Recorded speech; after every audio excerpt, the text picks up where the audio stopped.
on the show. I also got the vibe from numerous interactions with some of you on social media that anger has entered the equation here when it comes to the Jaguar fan base, the Jaguar, at least media that I associate with here on 1010XL that I call colleagues and friends.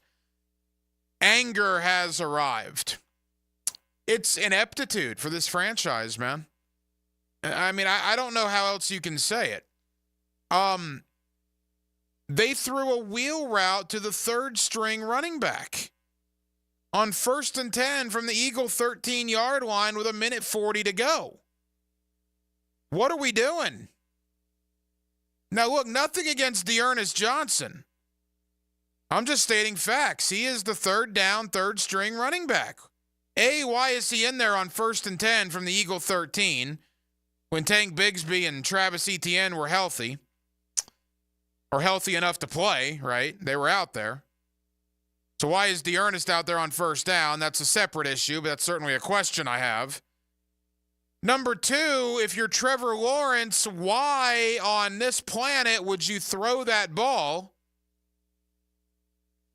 And number three, and maybe the most egregious one, is why, if you're Doug Peterson and you're Press Taylor, is that even an option at that point in the game? The football IQ on this team, situational awareness, has not been at an all-time high in the last couple of games. Just hadn't been. It's been downright poor.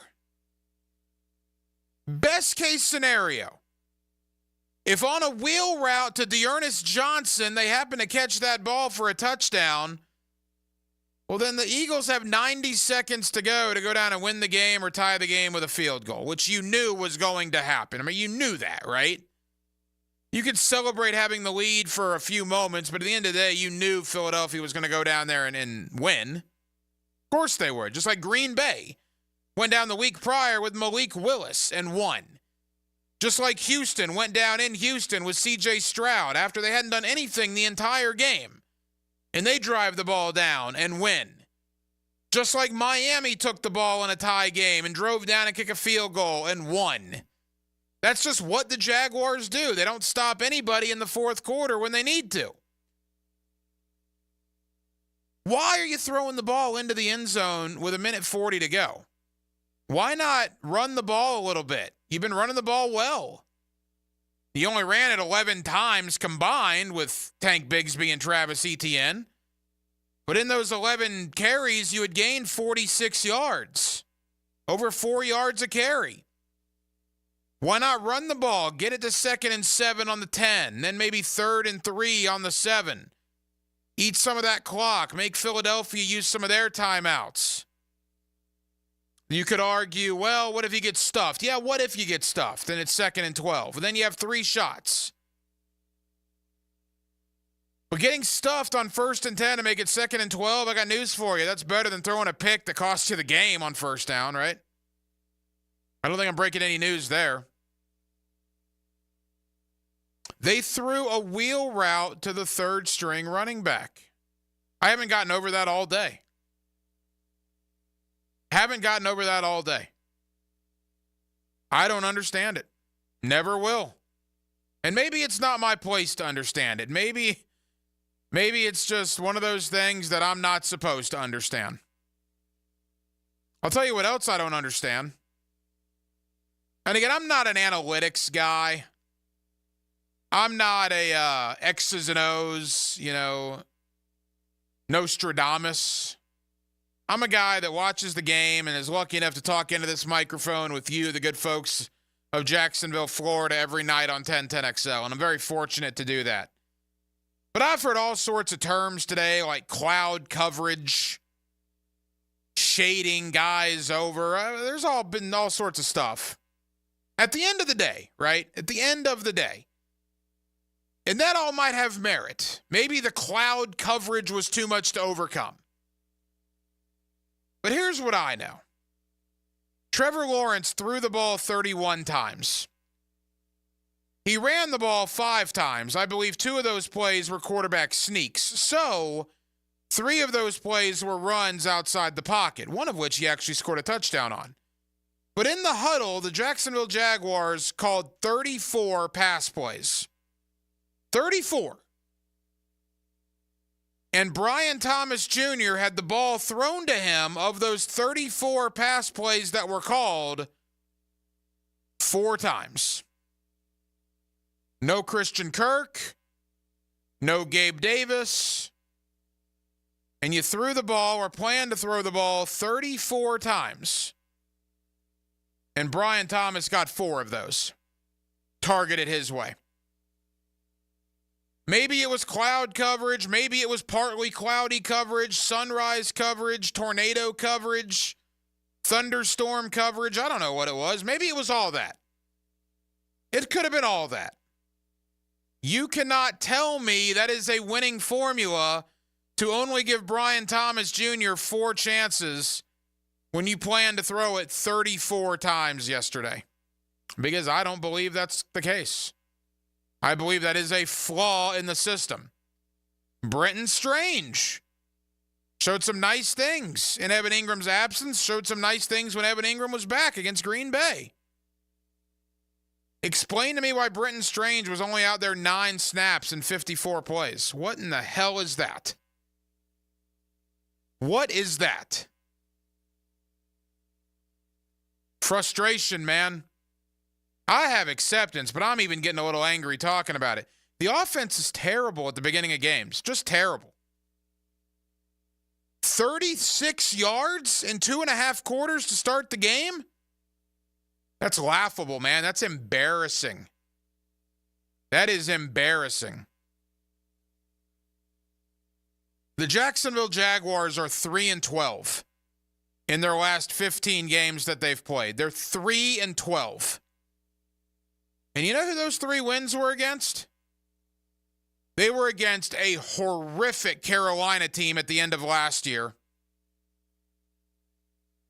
One of which came a couple of weeks ago against a backup quarterback and a backup running back. Joe Flacco was in for Anthony Richardson. Jonathan Taylor missed that game, and Indy still scored 34 on you.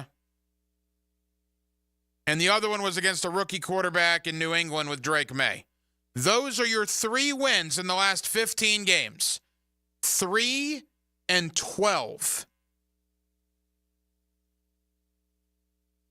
Look, if you won a lot of games, if you had a lot of wins under your belt in the last 15, maybe I'd give you a little bit of a pass for throwing a wheel route to the 3rd-string running back with 1:40 to go in a 5-point game on the road in Philadelphia. Maybe I'd give you a pass for only targeting Brian Thomas Jr. 4 times in 34 pass plays. Maybe I'd give you a little bit of a pass for only running Tank Bigsby 8 times yesterday. But you've only won 3 times in your last 15 games. You don't get any passes. The product has been awful. And nothing seems to change. 2 head coaches have been fired in the league, New Orleans and New York. Coordinators have lost their jobs, a couple in Las Vegas today. Anything happen here in Jacksonville? Nope. Business as usual. You know what business is going to be on Sunday at 1 o'clock when Minnesota rolls in here? I'll Joe Namath it for you. I'll guarantee it. Jaguars will get the ball first, open the game, or they'll get the ball first coming out of the halftime locker room. You know what they're going to do? They're going to go 3 and out. And you know why they're going to go 3 and out? Because, ladies and gentlemen, that is the 2024 Jacksonville Jaguars. Nothing changes. Nothing will change until something changes, right? What's that saying? Nothing changes until something changes? Well, the Jaguars are living that life right now. Look, I'm not about calling for people's jobs. I'm about doing something. Like gaining a first down in the first 2.5 quarters, man. Pathetic. Absolutely pathetic.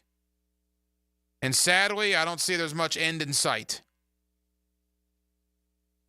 And quickly, before we go to Brian Sexton, that is a topic I want to bring up. I can't tell you how many national people, how many local people, how many fans I hear saying, go up tempo, go no huddle. How many people I have telling me that Trevor is better when he doesn't really have to think, right? He's better at reacting. Just go out there and react. And that all sounds fine and well. But if you're one of those people, think about what you're saying. Trevor is better when he doesn't have to think. He just has to react. That's what you're telling me. And you might very well be right. But if you're right, and if that's the case, they're paying a guy $55 million a year that's better off when he's not thinking, just reacting. Yeah, that definitely deserves a conversation at some point. I'm not saying you're wrong, but I'm saying we need to follow up on that later in the week because that's a really interesting thought. Brian Sexton, Jaguars.com. Brian's seen every Jaguar game that's ever been played. Has he ever seen the nonsense that we're seeing with this offense at the beginning of games, beginning of third quarters? By the way, the defense isn't without fault either. Saquon Barkley leapfrogged backwards over our defense yesterday en route to 200-plus yards from scrimmage. Plenty of blame to go on the defense as well. At least we have the best punter in the league. We got that going for us. 2-7.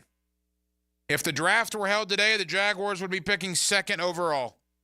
Second overall in the draft if it were today. And it is a tradition unlike any other here on Mondays during the fall on Hacker After Dark. Since the beginning of 2012. And why do I cite that season? Because that was when Shad Khan purchased the team. I feel bad for Shad that I have to do this. Because he gives them the resources, he gives them the money.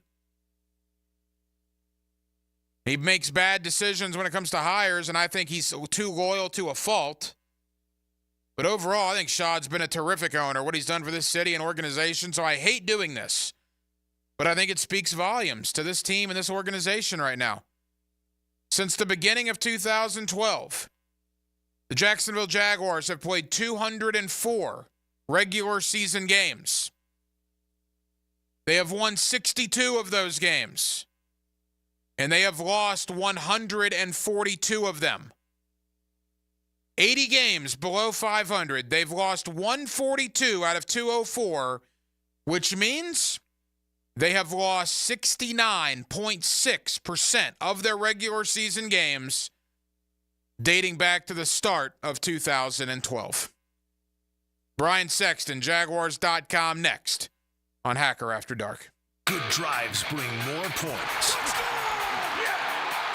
Randy Marion Cadillac of Jacksonville brings you the drive of the game. Great job. On 1010XL. Drive to the game in luxury with Randy Marion Cadillac of Jacksonville. Hacker here, and let me tell you, this is the stuff I never thought I'd say. I now weigh 209 pounds thanks to Awaken 180. To put that in perspective, I'm down from a triple XL to a large. My waist has dropped 10 inches from a 48 to a 38. I honestly never thought I'd get to this point. And one of the best parts now is that I get to be so active and play every afternoon with my 5-year-old little Hack. Now, none of this would have been possible without Awaken 180 weight loss. They don't just help you lose weight, they make the impossible possible. We're celebrating this Saturday at Mr. Chubby's Wings in Ponte Vedra Beach for a Florida-Texas watch party. Yes, I will be eating, and yes, I'll be drinking. Both are approved while losing weight with Awaken 180. Now, if you're ready for your own transformation, making the impossible possible, do what we all did and choose the solution for weight loss at Awaken180weightloss.com. If they did this for me, they can do it for you too. Visionaries, builders, and doers. Are you ready to change the world? Miller Electric is your opportunity to shape the future. Miller Electric is leading the charge in electric vehicle technology with our state-of-the-art EV Innovation Design Center. We're working to create a sustainable future. We're also the proud partners of the Jacksonville Jaguars, powering their performance at the brand new Miller Electric Center. Miller Electric, we provide competitive pay, unbeatable benefits. Apply today. MillerCareers.com. Miller Electric, an equal opportunity employer. If fashion is your thing, eBay is it. eBay's where I find all my favorites, from handbags to iconic streetwear. all authenticated. For real. This time, a little Supreme, some Gucci. I even have that vintage Prada on my watch list. That's why eBay's my go-to for all my go-tos. Yeah, eBay, the place for new, pre-loved, vintage, and rare fashion. eBay, things people love. Hey, sports fans, it's Hayes Carlyon from MyBookie. Hope everyone had a profitable betting weekend, but you know what tonight is, Monday Night Football. Look, no Chris Godwin, no Mike Evans, but the Tampa Bay Bucks travel to play the Kansas City Chiefs. The Chiefs are an 8.5-point favorite. The over-under game total around 45.5. Bucks tight end Cade Otton will be the de facto #1 receiver. The Chiefs are generally weak defending tight ends, so right now you can bet Cade Otton to score one or more touchdowns, paying plus 210. That means if you bet 100 and he scores, you get paid $220. Guys, MyBookie has the best sign-up bonus in the industry for bettors. Our listeners can just sign up and use promo code 1010XL to claim a bonus that doubles your money on your very first deposit up to $1,000. That's promo code 1010XL to claim your deposit bonus for Monday Night Football. Bet anywhere, anytime, and make your season a winning season with MyBookie. Grinding out good grades can be just as challenging as winning games. That's why 1010XL salutes the Scholar Athlete of the Week. Brought to you by Southeast Orthopedic Specialists and the Plumbers and Pipe Fitters Local Union 234. Wednesdays on The Frangie Show. What defines a hero? Dedication, loyalty, courage. Every day at AMCO, we serve heroes. For over 60 years, we've repaired and maintained the most critical public service vehicles. From complex transmissions to simple brake jobs with flexible financing and the extra safety precautions we need. The heroes we serve don't all wear uniforms. They're people like you. At AMCO, we're proud to serve all of you. AA MCO. Money tight? We can finance almost anybody. Find the AMCO transmissions nearest you at amcojacksonville.com. Firefighters, paramedics, police officers, they take care of us, and at AMCO, we're proud to take care of them. For over 60 years, we've repaired and maintained the most critical public service vehicles. As an essential business, we work on every kind of car repair with flexible financing and extra safety precautions. Essential, reliable, trusted. That's the men and women who are there for us, and it's our honor to be there for them. AA MCO. Family owned and operated in Jacksonville, Orange Park, St. Augustine, and St. Mary's, Georgia. AMCO Transmissions and Total Car Care. Greenlaw Group is for the insured. If you think you have roof damage, call 904-302-7055 today, and they will schedule you a free roof inspection. Trust their law firm to help you fight your insurance when you need it. These storms can cause damage you may not even see yet. Call Greenlaw Group 302-7055. There's no cost to retain their law firm and no cost to have your roof inspected. They only get paid if you win. Greenlaw Group, for the insured. It's a game 80 years in the making.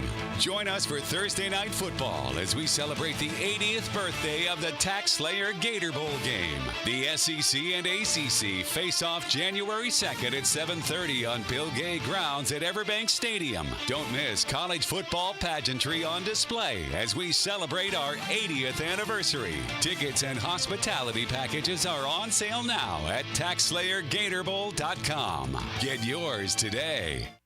Total Wine and More is having a Taste of Town November 8th and 9th from noon to 6 both days. Enjoy great liquor brands, craft beer, and more. Brackish Vodka is excited to announce 6 additional flavors, and all can be sampled and purchased at the Total Wine and More Taste of Town November 8th and 9th. Come to Total Wine at the Town Center and sample great local brands. Brackish Vodka is a proud partner of the Jaguars and proud to be supporting the Taste of Town. 1010XL is presented by Barra & Farah, exclusive injury law firm of the Jacksonville Jaguars. Protecting you and your family. Call 396-5555. Jacksonville. Now, another great guest on the Garber Auto Mall phone line. Hello. We can wiggle it. Back here on 1010XL and 92.5 FM in the city of Jacksonville, we are glad you are with us. The Jaguars now 2-7 on the year after the loss yesterday in Philadelphia, 28-23. That is the 5th time in their 7 losses Jacksonville has lost a game that was in doubt with 30 seconds remaining. Minnesota comes in on Sunday, and I guess the question now is, where do we go from here? Let's try to get some answers with my buddy Brian Sexton, Jaguars.com. Always kind enough to join us here on 1010XL. Brian, how are you, man? I'm good. And the answer to the question is up, right? I mean, listen, the last 2 weeks have been crushing to lose when you've had a chance to win. But they're against the Packers, who are 6-3, and the Eagles, who are 6-2, and they had a chance to win both of them. Those are two of the better teams in the NFC. So, I mean, listen, a lot of people can point this morning and say, well, I mean, the Jaguars just can't win. Well, at some point they can flip the script here. This is not as good a team as I thought it might be this year, but I don't think it's as bad a team as some people are talking about right now. I think they can find a way to win a couple of these ball games. Now, Vikings at home, maybe. Lions in Detroit, I'm not going that far. But where they go from here, how about find a way to win it at the end instead of give it away?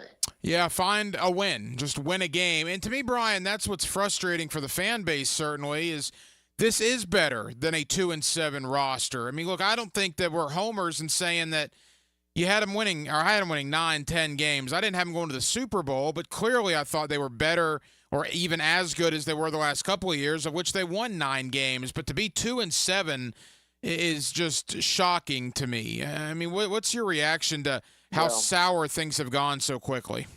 Well, it's stunning. I've done this for 31 years, and I think I know something about football. And again, I didn't think this was a Super Bowl team, but I thought it was a 10-win team. I thought they'd compete for the division title this year, and they haven't been competitive when they needed to be the most. I think if anything surprised me, it's how I believed Eric Armstead would lift the defense to a different level, how I thought Gabe Davis would be a 50-catch, 800-reception, 6-touchdown guy, but that he would space the field and give more room for Christian Kirk and Evan Ingram, and then the rookie would be able to take the top off, as we've seen him do from time to time. Mitch Morse has done an admirable job, right? I think he's a good addition. But a couple of these guys I thought would be better and be the difference makers, and they weren't. And for that, I would have some regret. Brian, Brian Sexton here with us. There are so many angles I can go with you. Let's just begin with what people are talking about today. Let's begin with the first half yesterday, all right? You're a Jaguar encyclopedia. So you tell me, they had 36 yards of offense with 9 minutes to go in the third quarter. I can't ever remember. I think you guys mentioned it on the broadcast or in the postgame, or I heard it somewhere. You have to go back to the expansion year of 1995 to have a worst offensive performance in the first half of football. I mean, we're going back 30 years. That's how long ago you had to go. I mean, what on earth was that yesterday? Yeah, listen, it's 3 straight weeks, Ryan, of the first quarter being an absolute barren wasteland. They got 1 first down yesterday in the first quarter, but that's the only first quarter they have had in each of the last 3 games where they have fallen behind by 10 points. Listen, I've lived some bad games. That's about as bad as it gets. You have to go back to the 44-0 loss in Detroit in 1995 to be able to find a more futile offensive performance, and it shouldn't be that way. And I get it. There are some guys out, but you have a quarterback, you have a couple of running backs, you have a couple of tight ends. You've got some offensive opportunities that you can take advantage of, and they just the last 3 weeks have looked – I'm not even sure how to describe it. I talked to Press Taylor in the pregame show yesterday, and we talked about it, and he defended his guys. He said, we have shown at times, and most in the second half, that we can do things offensively. We can move the ball. We can be efficient. We can be consistent. We just have to convert that to the first half. I can't explain what I have seen in the first half the last 3 games. I mean, at some point you can go, well, listen, the Packers defense was really good. It confused the Jaguars. It took them into the second quarter. Well, okay. How do you explain yesterday? It boggles everyone's mind how completely inefficient they are on offense. And I'm told that Cooper Hodges was playing pretty good, so it wasn't the young left guard out there that was the problem. I don't know. I hate to keep telling you I don't know. I'm trying to figure it out myself. I think a lot of people are trying to figure it out. Look, Brian, I'm never going to be the biggest X's and O's guys. There are far more people that are very more analytical than I am. But on social media and listening to other shows today, I keep hearing, cloud coverage yesterday by Philadelphia, and maybe that's why Brian Thomas Jr. wasn't targeted. Here's what I know. I'm privileged enough to talk into a microphone. I've watched the Jaguars for 30 years like you. I like to think I know a little bit about it. I don't care if it's cloud coverage, partly cloudy coverage, thunderstorm coverage, whatever verbiage you want to use. To me, there's not a world where it's acceptable to drop back 34 times, of which Trevor threw 31 of those, and he scrambled out 3 of those. So they called 34 passing plays, and where Brian Thomas Jr. has only targeted 4 of those 34. That, to me, is pretty indefensible. Yeah, it is. I got to be honest, I have not gone back and watched the tape to be able to look at the different coverages.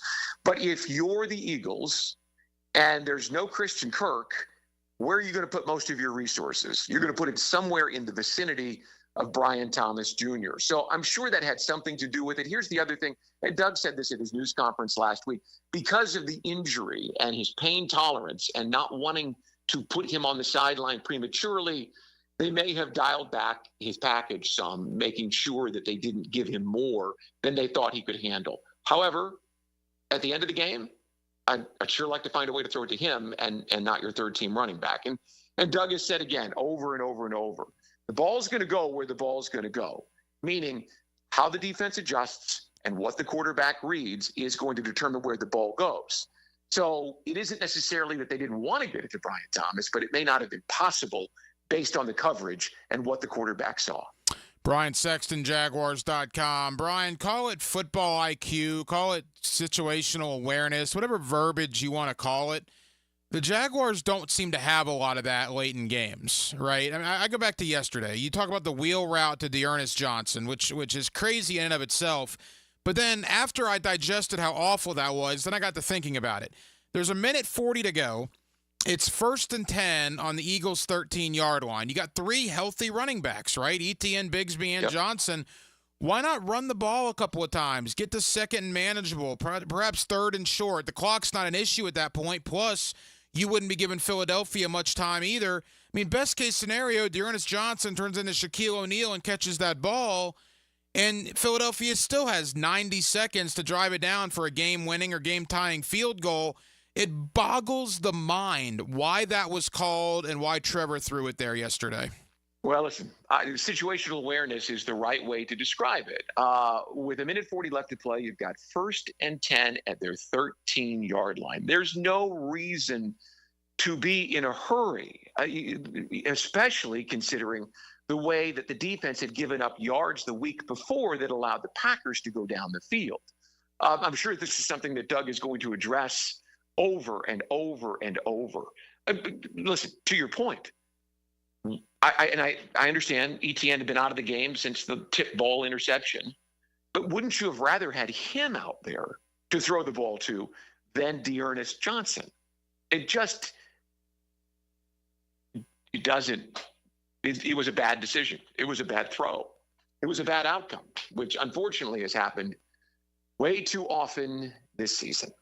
I hear a lot of analysts, both locally and nationally, and talking about Trevor Lawrence, talking about using tempo, using the hurry up to start that during games, because the reasoning that I always hear is that Trevor is good in those situations because he doesn't have to think. He just has to react.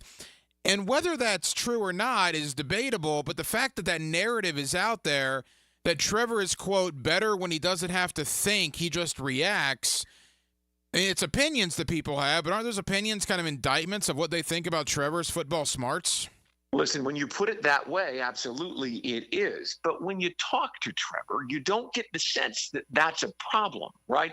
The word coming out of Clemson was this was a high football IQ player. And I have never heard anyone say that he can't read the field and make decisions. I don't know whether that's somebody misspeaking and just saying, hey, in this situation, he's more comfortable. He can just react because he's more comfortable in that sense, as opposed to, well, it means that he can't read the field, right? We've had quarterbacks here in the past who couldn't read the field, and that was a problem for them. And so as a result, it was better to be in a more up-tempo scheme. Ryan, if it gets the offense started, I'm all for it. Right? If that's what makes it work, I'm all for it. You can't run up tempo all game. You can't. Nobody does that. But if that's what it takes to get it started, if it worked in the second half, hey, maybe it'll work in the first. I realize it's easy on Monday morning to quarterback this thing and say, well, why didn't you do this? And why didn't you do that? But those are the questions these guys are going to have to answer this week. And you have 8 games left to play. You're going to lose at the end of the game every week. At some point, you got to change it up. Final moments, Brian Sexton, Jaguars.com. You would expect the law of averages would at some point have to go in the Jaguars' favor. Brian, I mentioned the football encyclopedia you are when it comes to the Jaguars, being around this team since the inception. They've lost 5 games by 5 points or less in some of the most heartbreaking fashion imaginable. I mean, can you ever remember a stretch like this? Yeah, 2022, right? They won their 2 of their first 3, and then I think they lost 5 in a row at the end of the game. I mean, I'd have to go back and pull it up, but I think it was 5 in a row en route to a 2-7 start. So it hasn't been that long, Ryan, since we have endured this sort of a stretch. It's just that back then we kind of anticipated it was Doug's first year. We called it the first year for Trevor because of 2021 was such a dumpster fire. It was new. This year, you expected this team to win these games. This was a team that was ready to win now. And they're losing these games at the end as opposed to winning them. It's different in that sense. But in 2022, they were in this situation. I remember asking Doug every week, how do you learn to win at the end? Well, you win at the end. And look, Brian, yesterday's game could have been a season-saving, season-defining win. Imagine that. You're down 22-0 in Philadelphia. It looks like you're going to get shellacked like you did by the Bears or by the Bills on Monday Night Football. And instead, you have the ball 1st and 10 at the 13-yard line with 1:40 to play and a chance to steal a win. Man, you want to talk about changing the narrative on your season, literally and figuratively? It was right there. Then you come home with momentum, belief, confidence, conviction, all the words that you want to be talking about with your football team against Minnesota, right? Who's just coming off of beating the Colts, but they had lost 2 before that. There was a chance yesterday to grab this thing and spin it around, and they missed it. They missed it. They did. I don't know what to say. And they've missed a ton of games in the fourth quarter. Just think about what could have been if they would have won 2 or even 3 of those 5 that they lost in the last 30 seconds. All right, Brian, as we turn the page, but I guess it's looking more big picture. Doug Peterson, obviously the talk is going to be ratcheted up with him. Trent Baalke, the talk is going to be ratcheted up with him. You've dealt with a lot of this in your time with the Jaguars, dating back to Coughlin, obviously, and then through Del Rio, Malarkey, Urban, go on down the line, Marone. I mean, what's the vibe in that building moving forward, beginning today, and what do you expect it to be, knowing that talk is out there about the futures of both the GM and the head coach? Well, guys have their heads down and they're grinding away. I mean, the hard part is, take the head coach out of it for just a sec, is, you've got an assistant coach, an outside linebackers coach or a tight ends coach, and their families are hearing it from, the radio or, people at Publix or wherever they may be. You can't change that narrative. The only thing you can do is put your head down and charge forward. And in that sense, it's good for these guys because this place becomes a cave. They stay in their offices. They're out on the practice field.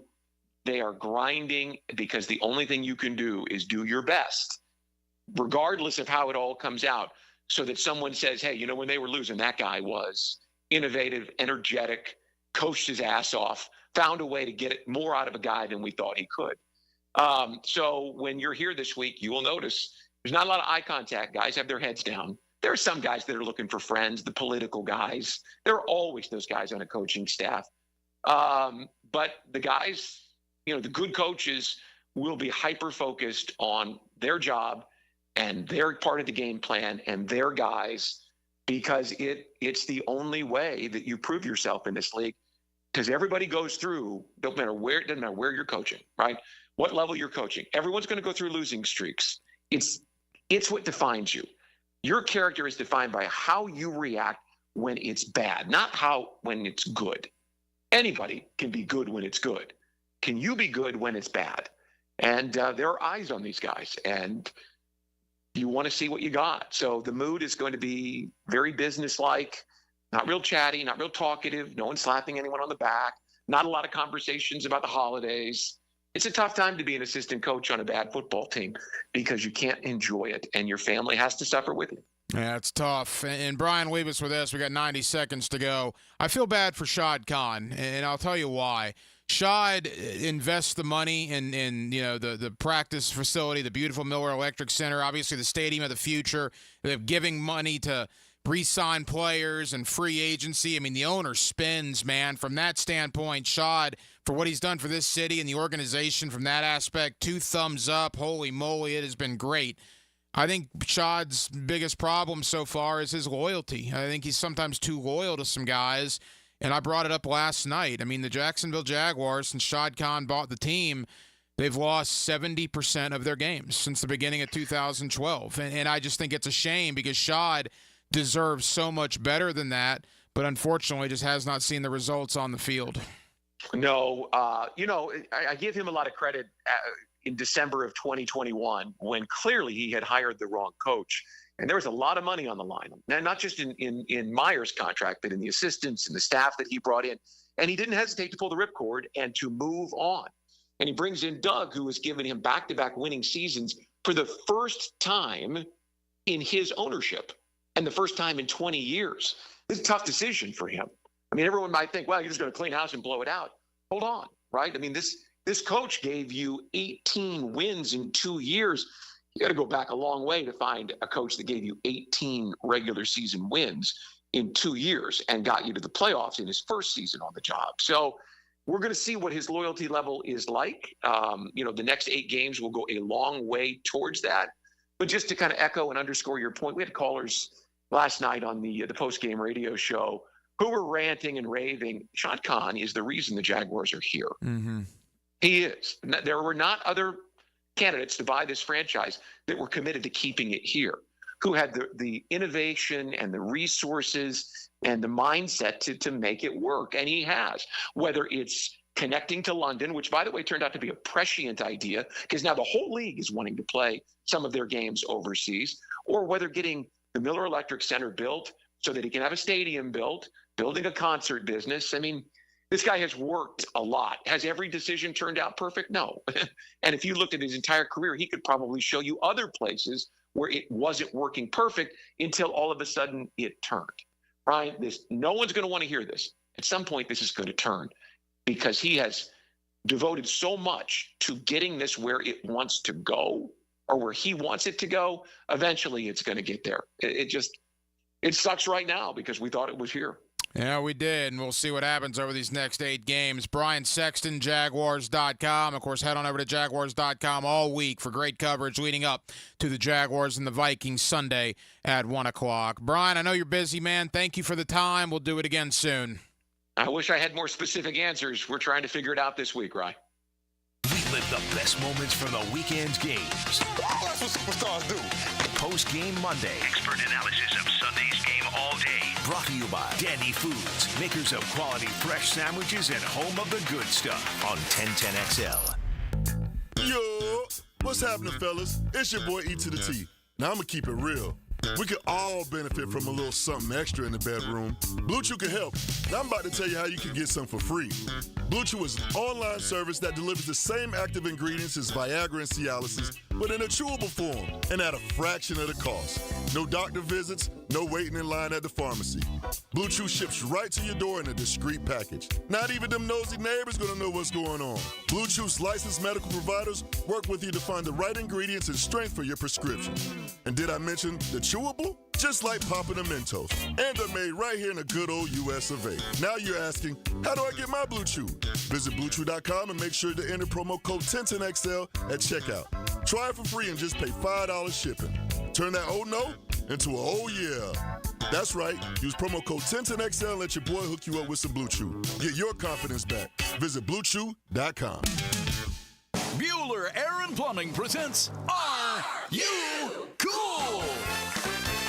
Today's contestant, a gravy taster from Jacksonville, Florida, me, Dennis Mosley. Hi, Ken. Okay, Dennis. 100 plumbers surveyed, top answer on the board. What does it mean if someone says your home has hard water? It's made of ice? Let's see. Hard water. Oh, is it club soda mixed 4-to-1 with vodka? Last chance, Dennis. What is hard water? Oh, is it that lime scale stuff that makes my taps all crusty? That's right, Dennis. And a water treatment system from Bueller Air and Plumbing will eliminate troublesome lime scale deposits that can ruin your expensive appliances and let your neighbors know for sure that you are cool. I wonder if I can get me a gin and tonic faucet. Stay cooler with Bueller. Visit BuellerAir.com. Get off the ladder and put on the helmet with Gutter Helmet of North Florida.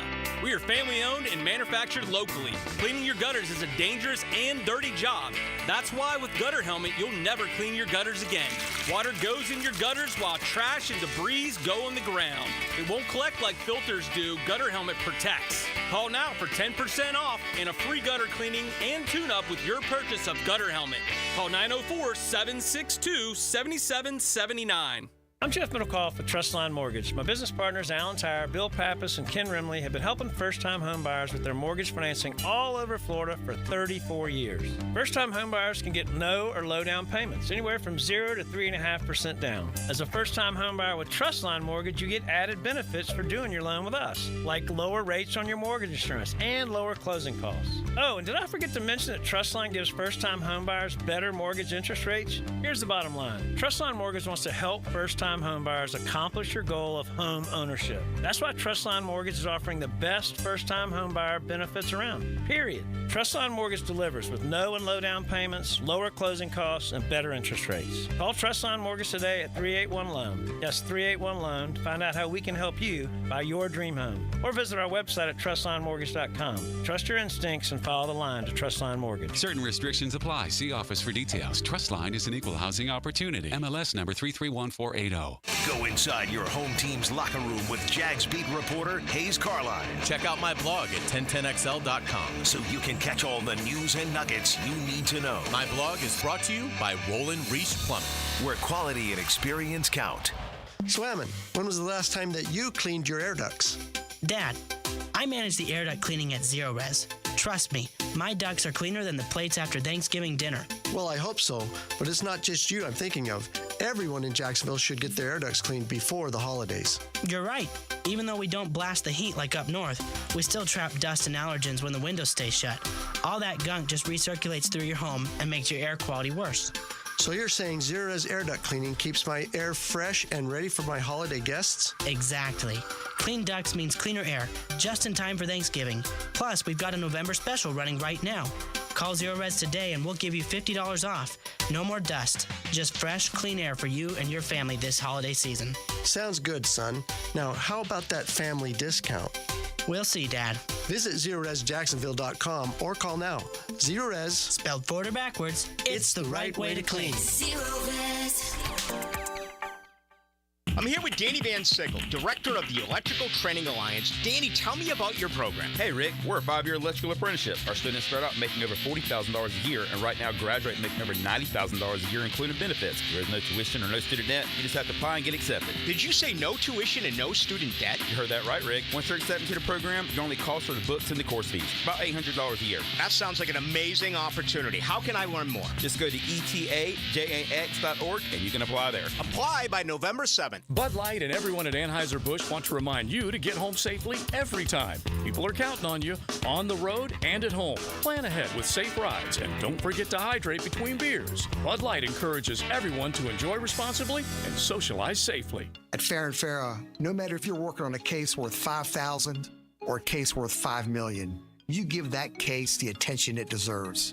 Because to the client, that's their big case. Farrah & Farrah, here for you, here for good, Jacksonville. 1010XL is presented by Farrah & Farrah, exclusive injury law firm of the Jacksonville Jaguars. Protecting you and your family. Call 396-5555. Jacksonville.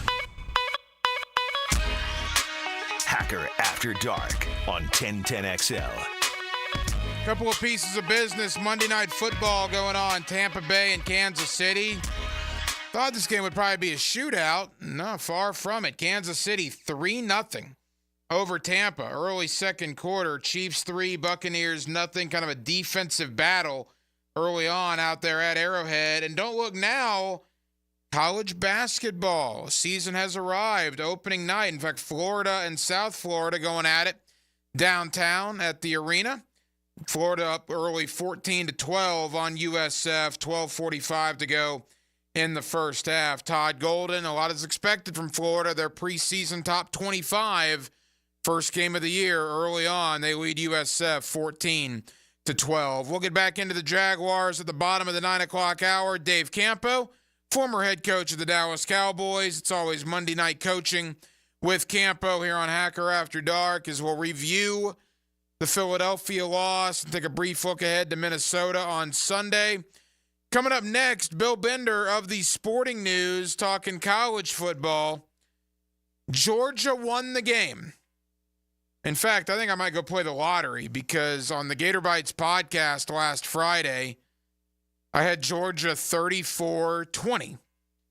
And for those of you that don't believe me, I took it out of the archives and I tweeted it out that I literally had Georgia 34-20. You don't nail the score right on very often.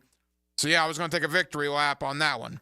But it didn't become 34-20 to the way I thought it was. I had no way of knowing DJ Lagway would leave the game. No way of knowing Florida would have a third-string quarterback in. Carson Beck throwing 3 picks. It was a wild game, but coming out of it, 2 things stand out. Number 1, Carson Beck better play considerably better the next 2 weeks or Georgia's not going to the playoff because Georgia still has games against Ole Miss and Tennessee. He's got to play better. I'm not sure if Florida doesn't win the game if DJ Lagway doesn't get hurt. Number 2, Billy Napier. Say what you will about him, man. Those kids are playing hard. I had people calling up the 5th quarter last night talking about the Jaguars are playing hard. The Jaguars showed a lot of fight in Philadelphia. I think that's completely different. When you're an NFL football player, you're a professional football player. You get paid to play hard, man. All of you. Everybody on the roster gets a paycheck to play hard. There shouldn't be any motivation. And the Jaguars don't have their third-string quarterback out there. Florida, clearly not as talented as Georgia. At times on offense, they were without Graham Mertz, DJ Lagway, Trey Wilson, Montrell Johnson, Jason Marshall on the defensive side, decimated with injury. And it's a 20-20 game with 6 minutes to go in the fourth quarter. Florida played their tails off, man. If nothing else, I have more respect for Billy Napier and that staff now than I did going into the game. Will that get him another year in 2025? I have no idea. Do we know DJ Lagway's status moving forward? No, although apparently it might not have been as bad an injury as it appeared. At least that's what Napier said earlier today at his press conference. You can hate Billy Napier. You can want Billy Napier gone. I'm not going to fault you for those comments. Maybe not hate. That's a strong word. You can dislike him as a head coach. How about that? You can want him to not be the Florida head coach any longer. How about that? And that's all fine and well, and I can't argue with that sentiment. But you have to respect the effort that team gave. They haven't quit. They battled to the very end against one of the best teams in the land. It would have been very easy for this team to pack up shop and say the heck with this, and they did not do that. And in my opinion, they did not do that because of the appreciation they have for their head coach, Billy Napier. Again, I don't know if that means anything to you.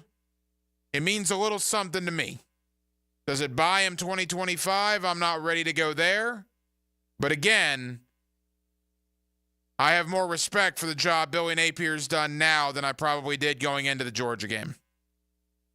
Florida, Texas on Saturday at noon. Another hard game, certainly. I'm actually doing an Awaken 180 kind of watch party for that. The 100-pound celebration, 100 pounds lost with Awaken 180. I'll be out at Mr. Chubby's Wings in Ponte Vedra. I'll give you the details on that for the Florida-Texas contest. Would love for you to come on out and join me and watch the game. But kudos to Florida. In a losing effort, that team showed me a lot. And hopefully they showed you, Gator fans, a lot. Even though they're 4-4, That was a fun game to watch for a majority of it. Kudos to Georgia for winning the game. They did what they had to do. Miami did what they had to do in knocking off Duke, and Florida State is atrocious. I'm still not ready to say Florida State's going to lose to Florida because I have the heebie-jeebies about Florida going to Doak Campbell. I've seen it too many times. But that was the first time on Saturday, maybe the second half of SMU. But aside from the second half of SMU, that was the first time this season, amidst how awful it's been, where I thought Florida State might have quit. I thought Florida State was not very interested in being there against North Carolina. An average as the day is long North Carolina team goes into Tallahassee and beats them to death. 1-8. Absolutely unreal. Florida State has gone from 13-0 in December of 2023 to being, I believe, a 26-point underdog going to South Bend this Saturday.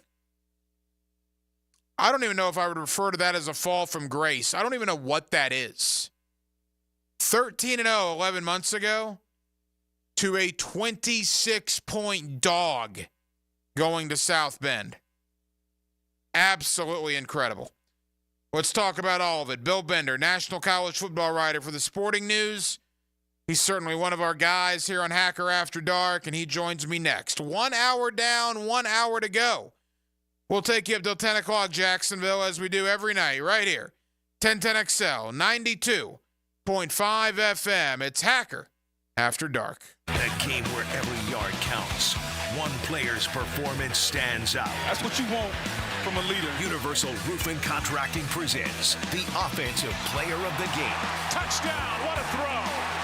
On 1010XL. Now you can watch 1010XL shows all day on X, Facebook, and YouTube. Brought to you by MyBookie. Experience Vegas from the comfort of your phone anytime, anywhere. Sign up today. Use promo code 1010XL. Here's Linda Beaver. Let's start the debate. Why would someone buy a new car from you? We have an exclusive 20-year, 200,000-mile warranty on every new vehicle. We offer a competitive wow price plus free oil changes. How much will someone get for their trade? We offer more than $4,000 over KBV value. Well, we never lose a trade over price. Okay, when is the best time to buy a car? Right now. Ladies and gentlemen, it doesn't matter which side you pick. At Beaver Toyota and Beaver Chevrolet, you get it all. Let us show you why we're the winning vote. If you are an experienced electrician looking for your next big opportunity, look no further than the Miller Electric Company, a trusted name in the industry for over 96 years. At Miller Electric, we tackle the biggest projects in the city, offering you the chance to showcase your skills on a grand scale. We believe in rewarding hard work with the best pay, top-notch benefits, and an unbeatable culture where people actually care about each other. Take your career to new heights with Miller Electric Company.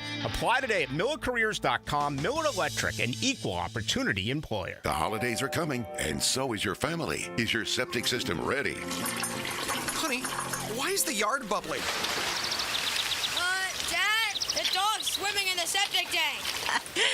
That's one way to greet the in-laws. Don't let a septic disaster be the highlight of your holiday dinner. Call Duck Duck Rooter today and get it fixed before Uncle Bob finds out the hard way.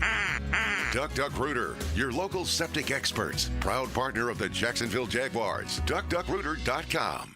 Home of the Jacksonville Jaguars. WJXL AM Jacksonville Beach. WJXL FM Jacksonville Beach. What if you could be debt-free by this January? Get rid of all that high-interest debt, pay off all your credit cards, consolidate everything into one lower payment. Hey, it's Prosper here, and if you're ready to stop stressing over bills, you need to call Loan Pronto right now. With rates at their lowest in 2 years, this is the perfect chance to use your home's equity and save big going into the new year. Loan Pronto's got rates with APRs in the low fives, and they're getting homeowners hundreds of thousands out of their home's equity. Homeowners who do this save on average $850 a month. Loan Pronto offers a ton of options, including total refis, express equity lines of credit. So call now, get a rate quote in just minutes with no hard credit pull and no upfront fees like those other guys. Call today. You won't make a house payment till 2025. 904-999-1508. That's loanpronto.com or 904-999-1508. Equal housing lender, NMLS 1661781 on approved credit, NMLSconsumeraccess.org. Find your why with membership at the First Coast YMCA. The Y has something for everyone at any age. Come try free access to your local Y every Wellness Wednesday this month. Check out our fitness classes, swimming, pickleball, youth sports, and so much more for free every Wednesday in October.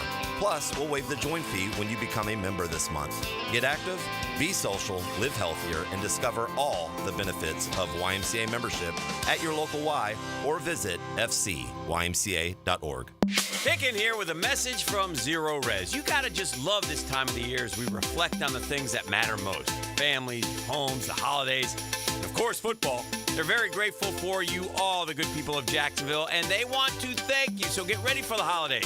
Book today, and Zero Res will clean your carpets for only $49 a room. Plus, they'll give you 25% off your tile cleaning. This one fills up fast, so book now on both carpet and tile. Zero Res, fill it forwards or backwards.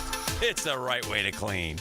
In its final year, we encourage you to help create great futures for young people when you run or walk at Mackenzie's Run, Saturday, November 23rd. Join Boys and Girls Club of Northeast Florida for a 5K and 1 mile fun run through the beautiful stadium course at TPC Sawgrass. Enjoy food, live music, face painting, family fun, and more at our Runners Village.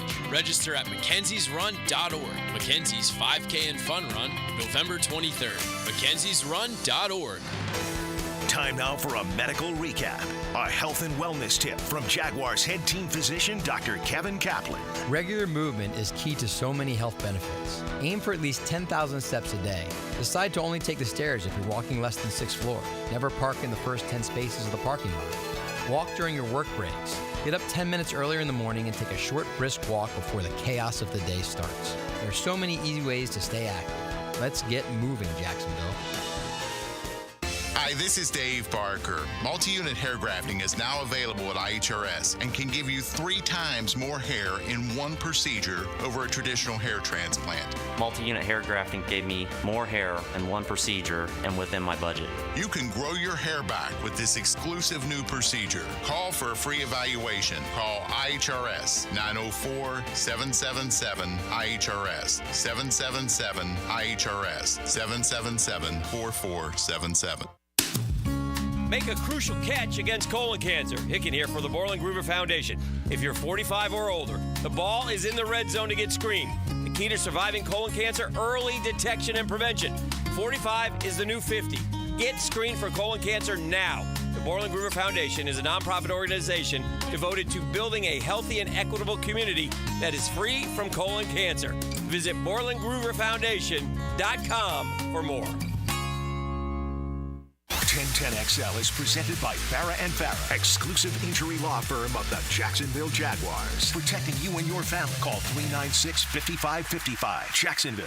This just in on Hacker After Dark. We mentioned opening night in college basketball. Boy, I got to give some love to my alma mater. How about the University of North Florida going up to Columbia, South Carolina tonight and knocking off the Gamecocks? Congratulations to my buddy Matthew Driscoll and UNF, 74-71.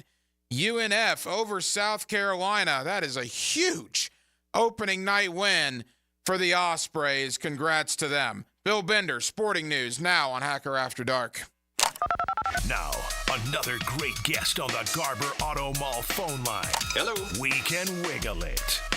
Back here on 1010XL and 92.5 FM in the city of Jacksonville, we are glad you are with us. Florida and Texas comes up this Saturday, noon Eastern, right here on 1010XL. The Gators coming off a loss to Georgia, but a loss in which, boy, they battled the number 2 team in the land within a touchdown with 4 minutes to go. Kind of has some Gator fans wondering maybe the future's not necessarily written already on Billy Napier. Let's talk about the fallout from the cocktail party. Also talk a little bit about Florida State, woof, and Miami now 3 wins away from a college football playoff berth. Bill Bender of the Sporting News, always kind enough to join us here on 1010XL in Jacksonville. Bill, how we doing? Hi, I'm doing well. Thanks for having me on. Hey, Bill, we always appreciate it. All right, you and I talked a month ago, a little over, and at that point, we pretty much thought, or at least I did, that Billy Napier, it was a foregone conclusion that the end was near. And then all of a sudden they start winning some games, Bill, and even though they've lost a couple to 2 top 10 teams, Boy, they battled Tennessee, and then Graham Mertz got injured, out for the year. They were beating Georgia, and then bam, DJ Lagway gets hurt, misses the rest of the game. Florida's been snake-bitten with injuries, but I wonder if that maybe helps Billy Napier in his argument that he should retain the Gator job. What's your thought there?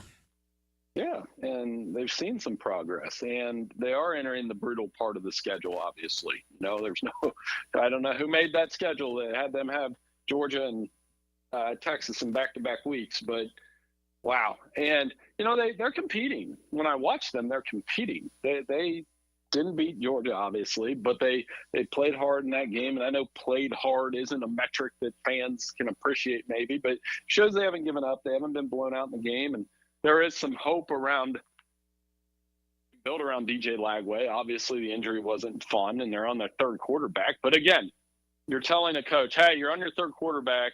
Go win against that schedule in November, and then you're going to fire him. I mean, I'm not taking that job then.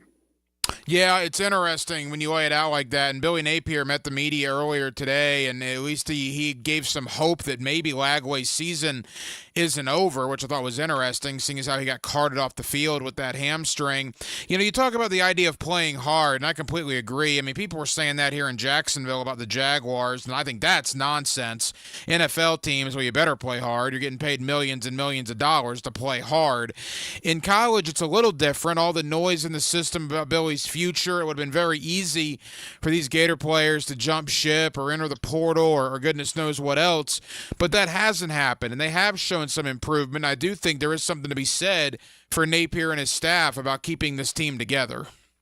Yeah, I mean, when you rally around that, and they created some turnovers last week, and the running game was working a little bit. Georgia's really good, but, I think Georgia left with a different narrative. They're kind of sweating this Ole Miss game all of a sudden because Carson Beck's throwing too many interceptions. So you told me that, and whereas Florida, you work with Aiden Warner, see how it goes this week, and let it rip against Texas. I mean, since they haven't been blown out since the Florida Miami debacle in the opener. Competed even in those losses to Texas A&M, Tennessee, Georgia this week. So if you told, it seems like our tone has bounced around each time I've talked to you throughout the season on Billy Napier, and maybe they look in other directions, but I would say he has a heck of a case to stay given what's happened around him. Bill Bender, Sporting News, here with us on 1010XL in Jacksonville. Bill, final Gator thought before we branch out. They're 4-4. I mean, the injuries are ridiculous. They played on Saturday at a point without Graham Mertz, DJ Lagway, Trey Wilson, Montrell Johnson, Jason Marshall. I mean, it's I've never seen anything like it, to be this down, this many guys, and yet they're still battling. Having said that, they're 4-4. Can they find a way to get to 6 to a bowl game, or would that be pushing it at this point? I mean, they've got to steal one. I think they can beat Florida State, obviously. And who knows what the fallout for both coaches will be from that game. But it's going to be tough. And if they could somehow get to 6-6, it's obviously going to be a tough one this week. And then you go into the last two in the SEC play. It's just going to be really difficult for them to get to 6. But we knew that into November before the season. We had talked about this Florida football schedule all summer. That depends on whether or not you believe they can steal that LSU game at home. One out of LSU and Ole Miss. You mentioned. Who knows? I mean, both of those teams are playing in elimination games this week. Yeah, and you get both of them in Gainesville, and you're right, there are elimination games, so I want to talk to you about towards the end. And you mentioned Georgia, Bill, coming out of the win over Florida. A lot of questions, though. They still have Ole Miss and Tennessee. Maybe they can lose one of those and still feel pretty good about their chances. If they lose both, they're not getting in the playoff, I wouldn't think. Carson Beck, how big a problem is that for Georgia moving forward? Well, they got to stop turning the ball over. They haven't been able to lean on the running game when Trevor Etienne left. With the injury last week, that was bad. They haven't had that dominating running game. He's forced it a little bit. When you lose Bowers and McConkey, who, by the way, both of those guys are standing out on Sunday right now as rookies, it's going to be tough. But, I'll give him credit. When it got tight Saturday, he made the plays necessary, took them down the field, hit the touchdown to Lovett. That was huge. And if they beat Ole Miss this week, and Ole Miss is a popular, trendy upset special this week, but I'm one of those guys that's like, I'll believe it when I see it. Georgia, you can just as easily handed Kirby a week's worth of material where he can tell these guys nobody believes they can go down to Oxford and win, and we know how that goes. Yeah, it's a good point. But, of course, the same narrative about them going to Texas, and we saw what happened there. But the fact the game's in Oxford is interesting. And from a Gator point of view with Billy Napier, look, I think if you're one of those people that want Billy Napier gone, I think you're looking at Georgia and Ole Miss with some intrigue because an Ole Miss loss, maybe Lane Kiffin might be more prone to leave at that point after the season. Yeah, and they are. That's what – there's going to be fallout from these games no matter what. Right, there's 2 of them this weekend. Georgia, hitting a second loss. I still think Georgia would get in at 10-2, given how their strength of schedule is. I mean, they played Alabama, Texas, Clemson, Ole Miss, and they got Tennessee left. I still think they would get in at 10-2 at that point. But I think the pressure is on Ole Miss. They haven't had a signature victory like this, and it's at home, and they've got the most efficient quarterback in the SEC in Jackson Dart. Turnovers aren't a problem with him. So can they keep it rolling? He's had a couple eye-popping statistical lines throughout the season, but it's still about winning that big game, and they're at home, and the table's set for them to do it as the kind of appetizer for that evening game between LSU and Alabama. Yeah, you mentioned the elimination aspect there. Let's get there before we go to the ACC. With Alabama and LSU, winners still alive, losers out. I mean, this is kind of what we envisioned with a 12-team playoff. Games like this, that's literally – the winner has national championship hopes. The loser's national championship hopes are over. Yeah, it used to be one loss each in games like this. Literally the game played 2 years ago in Baton Rouge. Jaden Daniels goes for it on 2, and the Tigers won, and wow, what a game that was. This is, I think the pressure point here is more on Kalen DeBoer. If LSU loses, obviously we'll all make fun of Brian Kelly because that's what we do when Brian Kelly loses. But 13-0 in night games, that stat's going to be thrown around all week. And here's Kalen DeBoer trying to avoid a third loss, and I don't think Alabama would get in with a third loss. And one of the things, I looked this up today just to make sure, and I had to check it 4 times, but Nick Saban was 6-2 in Baton Rouge. 6-2. Wow. That's pretty phenomenal given the teams that LSU had during that run. So he kind of mastered that along the way, and that's really what Kalen DeBoer is going to be judged on this weekend. I don't envy his position. Miami, Bill, as we get Bill Bender of the Sporting News here with us on 1010XL. Miami a perfect 9-0. At this point, it would be horrifically disappointing, if not a failure, if they didn't make the playoff with their remaining schedule, correct?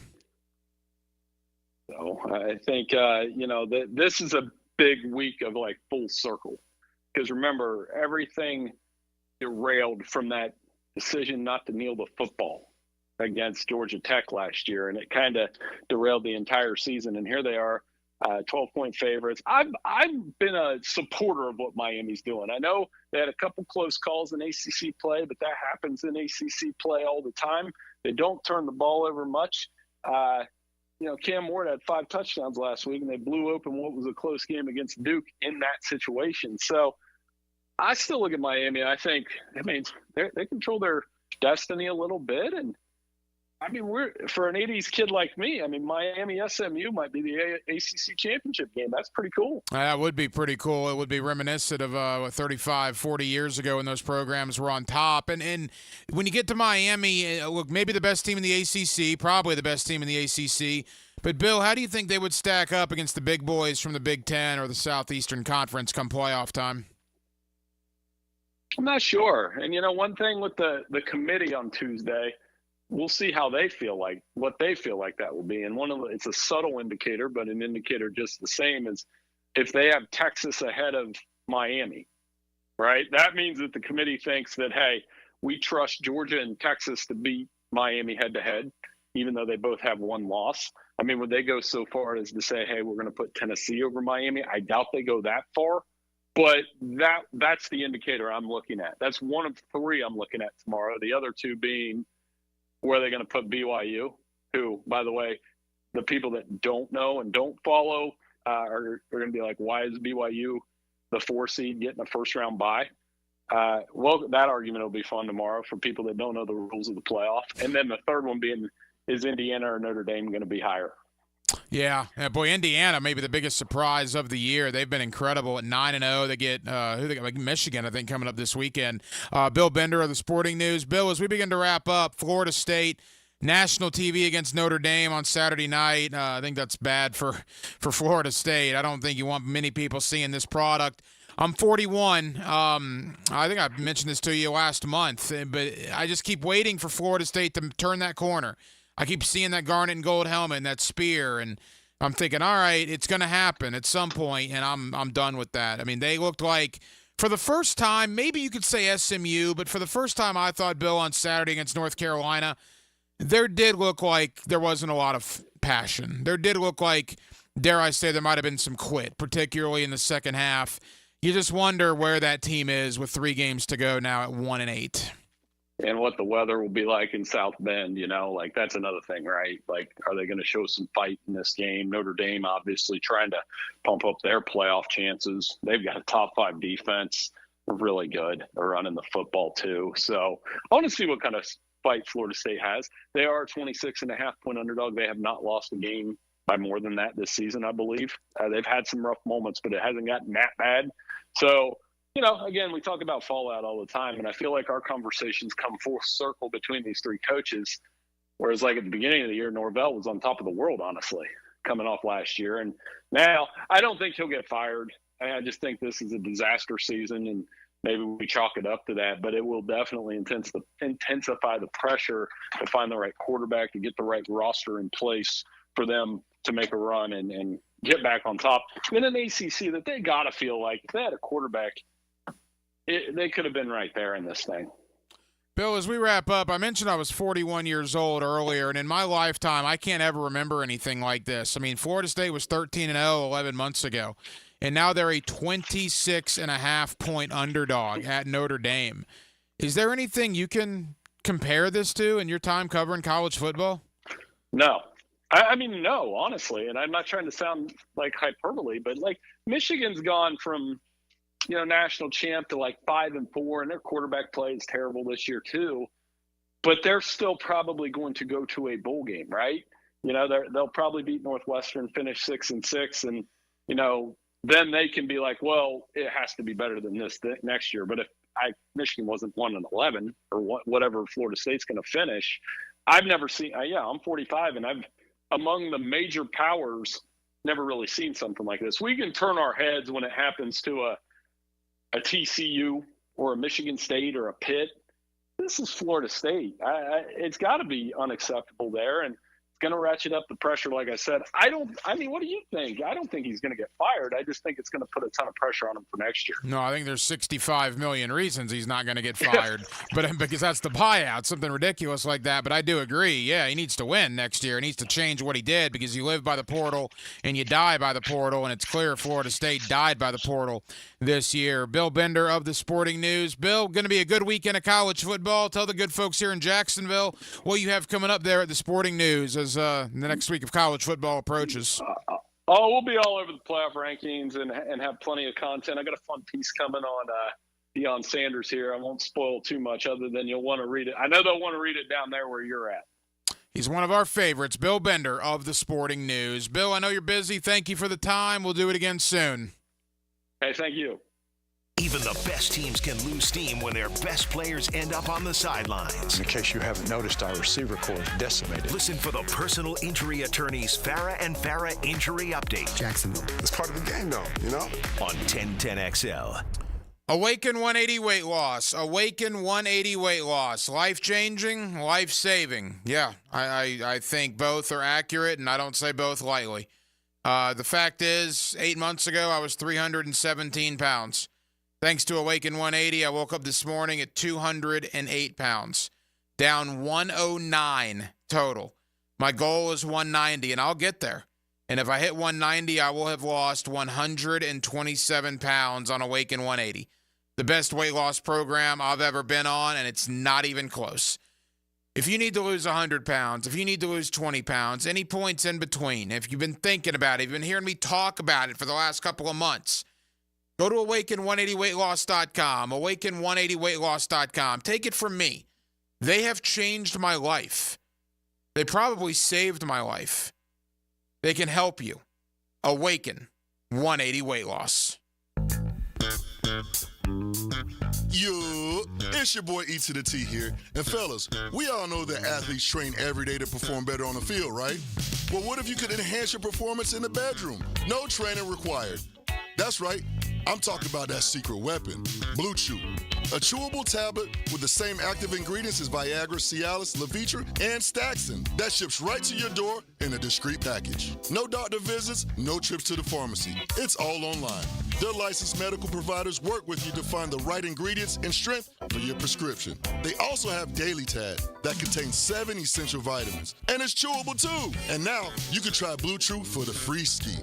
That's right, for free on me. Visit BlueChew.com and enter my promo code 1010XL. You only have to pay $5 for shipping. Turn that oh no into a oh yeah.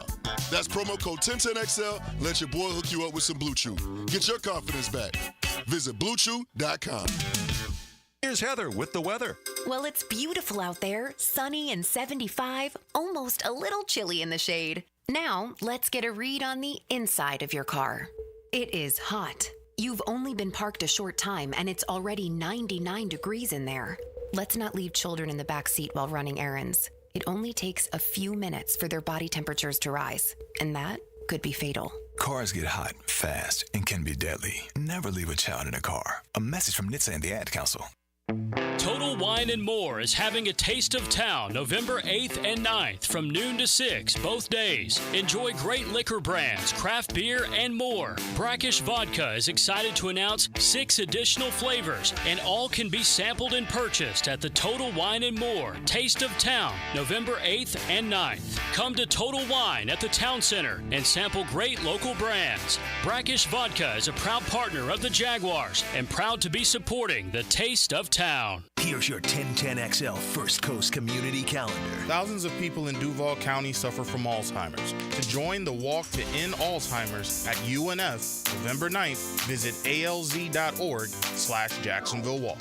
You can make a difference in the lives of people living with lung cancer. To join the American Lung Association at the Lung Force Walk at UNF November 16th, log on to lungforce.org/Jacksonville. The Farm Share Thanksgiving Distribution Drive-Thru event is Saturday, November 23rd at the FSCJ Downtown Campus, starting at 8:30 a.m. until the food runs out. Call 328-6158. There's a critical need for all blood types. Please consider donating to a local blood donation center. The Tom Coughlin J Fund helps families battling childhood cancer, and there are ways you can help. Go to tcjfund.org. You can find out how to share your community event at 1010XL.com. Are you tired of having a plain and boring backyard? Really want to impress your family and friends this year? Then stop by Stone Core on Phillips Highway. Imagine hosting guests at your new outdoor kitchen, relaxing by your custom-built fireplace under a brand new pergola. Stone Core can also remodel your old pool deck and beautiful new pavers. Make your backyard wishes a reality. Visit Stone Core on Phillips Highway and let's get started at stonecore.co. We do outdoors better. Wow, John, my Clearwater sprinkler system looks great. All right, Frank, let's go ahead and program your Rainbird timer. How many minutes do you want the zones to run? John, I think we run from the front 20, the sides 15, the back 10, the garden 5. Clearwater scores! Well, that's a first, Frank, but you're the boss. Clearwater Irrigation. We can't sing a lick, but we sure are good at sprinklers. And drainage to ClearwaterJacks.com. Swammin, when was the last time that you cleaned your air ducts? Dad, I manage the air duct cleaning at Zero Res. Trust me, my ducts are cleaner than the plates after Thanksgiving dinner. Well, I hope so, but it's not just you I'm thinking of. Everyone in Jacksonville should get their air ducts cleaned before the holidays. You're right. Even though we don't blast the heat like up north, we still trap dust and allergens when the windows stay shut. All that gunk just recirculates through your home and makes your air quality worse. So you're saying Zero-Res air duct cleaning keeps my air fresh and ready for my holiday guests? Exactly. Clean ducts means cleaner air, just in time for Thanksgiving. Plus, we've got a November special running right now. Call Zero-Res today and we'll give you $50 off. No more dust, just fresh, clean air for you and your family this holiday season. Sounds good, son. Now, how about that family discount? We'll see, Dad. Visit ZeroResJacksonville.com or call now. Zero-Res, spelled forward or backwards, it's the right way to clean. Zero-Res. Bull riding. The perfect fusion of strength, skill, and pure willpower. Professional bull riders aren't just athletes. They're daredevils with cowboy souls.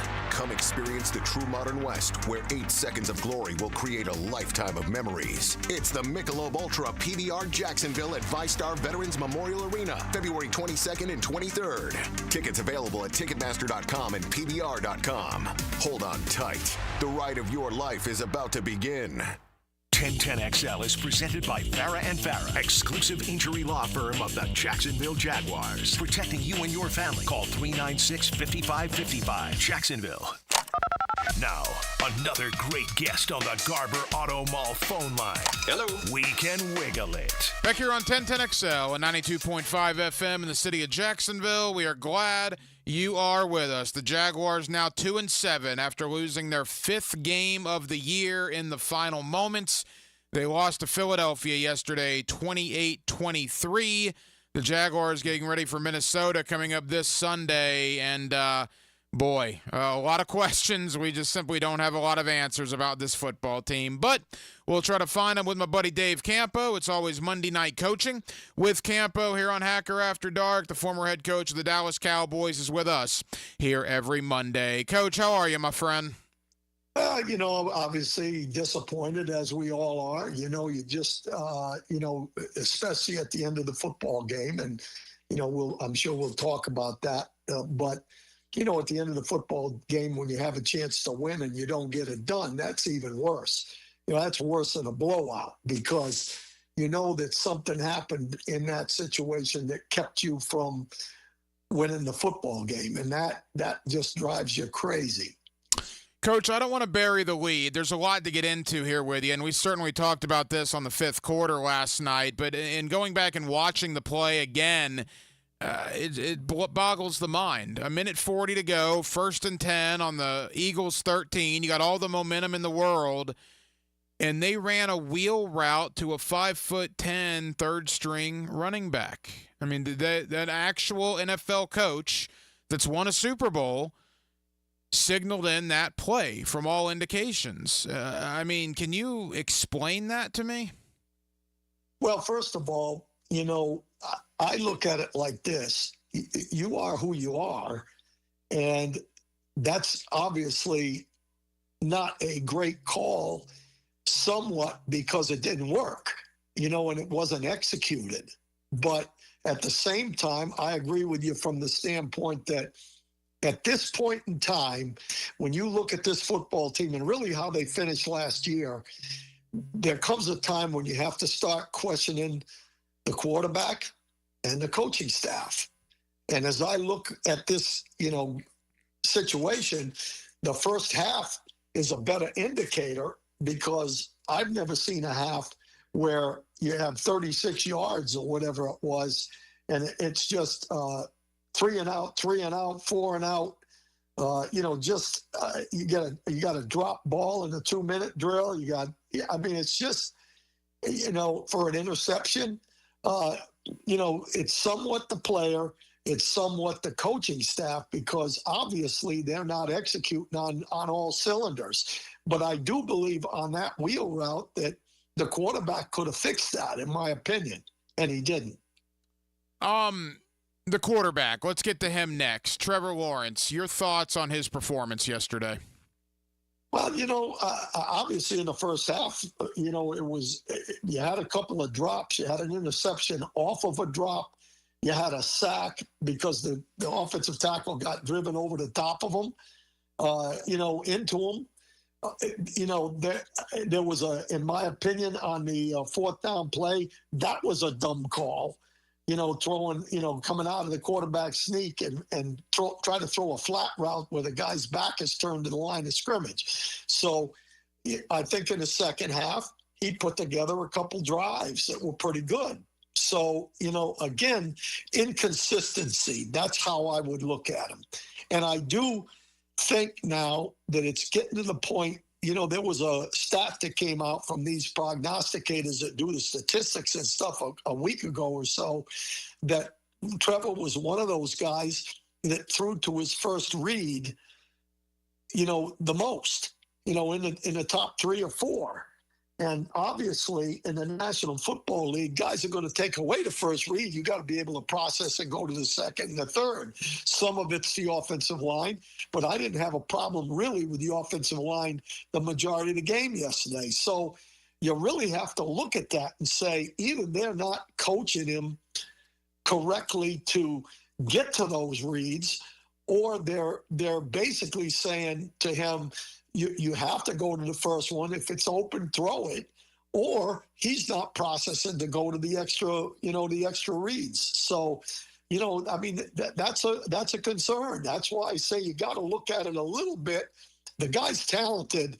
And here's the other thing, Hack. It looks to me, it's starting to become a trend that he's a better quarterback in a 2-minute drill where he's running the game than he is when in the start of a ball game where they're on a script.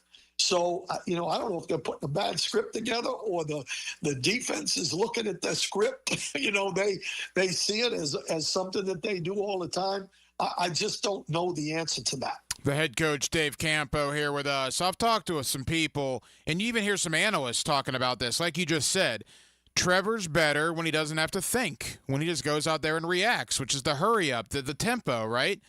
And that's fine and well, and maybe that's the case. But is that also, if that's true, is that not an indictment of Trevor if he's better when he, quote, doesn't have to think and goes out there and reacts? Well, I guess you could look at it that way. And to be honest with you, you say, well, why don't we start out that way? Okay, well, we can start out that way. But you'd like to think that you have a package put together that can attack the defenses the way you've seen them as a coaching staff. So, when you do go no huddle, things are going fast. If you have a bad play, there's a chance you could go 3 and out in that as well. And so as a coaching staff, you're looking at it like, okay, they're showing these defenses pretty consistently. We ought to be able to get something out of it. And obviously we're not getting that. So, I've said, hey, maybe they ought to start out and start going no huddle and all that stuff. But there's as many problems with that sometimes as it is the reverse. Coach, I've heard the term cloud coverage on Brian Thomas today, and I've read that on social media. And you're smarter than I am when it comes to that stuff. I'm just a guy that watches the games and, is lucky enough to talk into a microphone. Trevor Lawrence dropped back with the intention of throwing the ball 34 times on Sunday. He threw it 31 of those times, and he had to scramble the 3 other occasions. So 34 pass attempts were called. 4 went in the direction of Brian Thomas Jr. Now, look, maybe it was cloud coverage. Maybe it was partly cloudy coverage. Maybe it was thunderstorm coverage. It could have very easily been hurricane or tornado coverage. I don't know what it was. But on what planet does Brian Thomas Jr. only get 4 targets of 34 pass plays called? Yeah, and I agree with you. I mean, I have no answer from that, from other than the standpoint that until I see the 22 to where I see exactly what they're doing coverage-wise, and that doesn't come out on ESPN Plus Premium until 2 days after the game. You really can't tell exactly what they're doing or whether or not he's really running good routes or whether or not he's just not getting himself open for one reason or another. You remember, he was on the injury report. So maybe he's not as, nifty as he was earlier in the year and maybe not getting open. That I don't know. I just know this. If you got a guy that you think is a big-time guy devise plays to try to at least get him the ball. I remember when Neighbors, right? The kid from LSU, it's Neighbors, right? Yeah, Malik Neighbors. Yeah, there was one game where he had 18 targets. That's what you do if you've got one. Now, I don't know that he's there yet. I think he's good enough to run by guys. The one thing I do know is that when he runs a little bit of a stutter in his route, when he's running off the ball, that DB doesn't know if he's playing one-on-one on him, whether or not he's going vertical or he's setting you up to make you think he's going vertical and come back to the ball. There's nobody in the league that can cover him on that. So if we're not throwing that a lot, where or teams are not lining up and covering one-on-one, maybe they are doubling him with the safety or getting a extra guy over there. That's what you have to see, and I won't see that till at least tomorrow. A couple more for the head coach, Dave Campo. It's always Monday Night Coaching with Campo here on Hacker After Dark. Same question, and it might be the same answer, but Tank Bigsby got 8 carries on Sunday. Again, Coach, why? Why not get Bigsby the ball more? Well, I think that they think that ETN, when he's healthy, gives him something. So I wish they would stop thinking that, Coach. Yeah, no, I'm with you. But he did get 8 yards a carry yesterday. I mean, the kid is not, number one is not, dog meat, I guess is what you're saying. My point is Bigsby should get more carries, but the combination of using both of them and Bigsby was on the injury report as well. That combined with getting behind right away, that unfortunately hurts the running game. And I think you still have to run, when they're not 2 or 3 scores ahead or whatever, and maybe they're not doing that enough.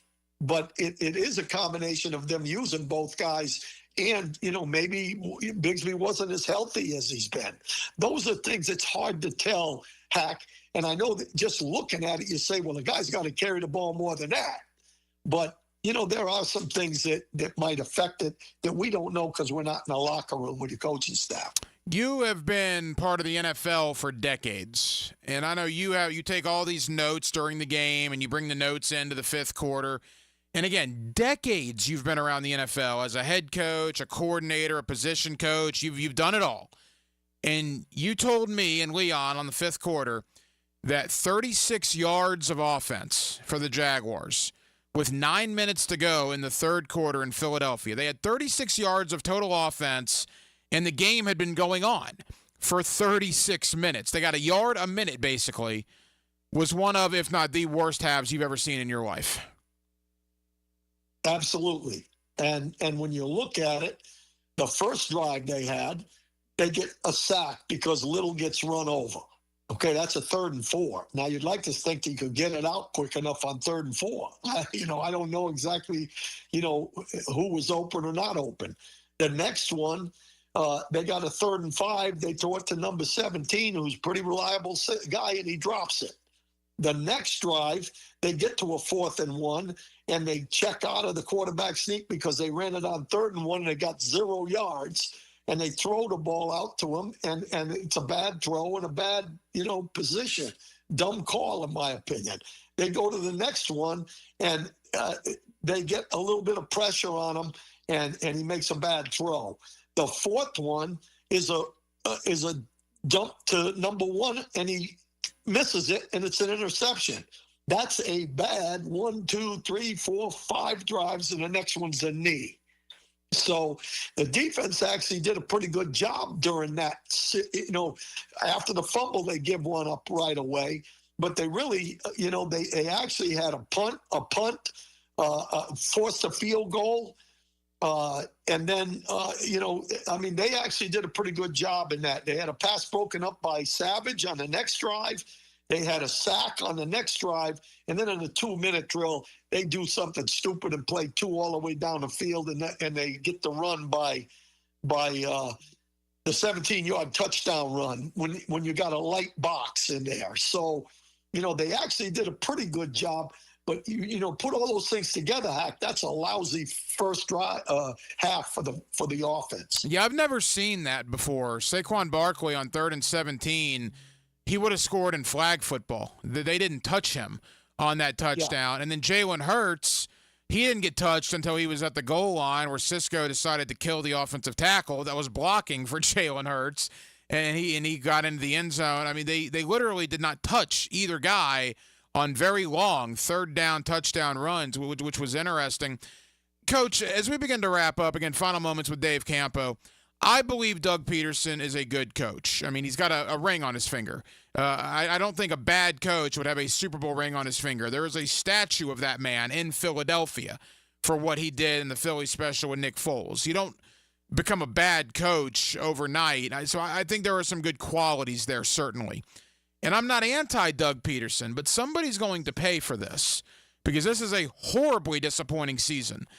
And whether the message is not resonating, whatever you want to call it, something here is not working because they are losing every game late in the fourth quarter. And at a certain point, is it the message? Is it the players? Is it a combo? Well, maybe it is a combo, but at that point, the coach is going to pay for it before the players do. And I just think a change is going to be needed sooner rather than later. Well, I think you answered your own question. You know, I think that when you're losing as much as we are, somebody's going to go. And whether or not it's, you know, last year it was a defensive staff. I don't think they've done anything, you know, with this defensive staff either. So, you know, I've got more problems defensively than you know, I thought I was going to have. I can tell you that. But, I think, like I said earlier, Hack, I think there comes a time when you got to start questioning the coaching staff, whether or not it's the message in the locker room. Look, a head coach can only do so much. Now, I take that back. I said he's calling the plays, but it's a combination of the calling the plays, and I'm sure he's pretty active in it. So it's not getting done from that standpoint. But, you know, is he too laissez-faire with this group? I don't know. I'm not in the locker room. So to me, there comes a time when you have to start questioning whether or not the organization is right. And you have to also look at the players. You know, when guys are missing tackles, when guys are getting beat one-on-one, Savage gets beat one-on-one by Barkley out of the backfield. When Darby has a bad game, that has nothing to do with the coaching staff. You know, they're trying to keep guys that aren't playing as well as they need to out of situations where they have to play good. So I think it's a combination, like you said, but somewhere along the line, hey, the coach from New Orleans got fired, you know, after whatever games. When you don't do well, something has to change.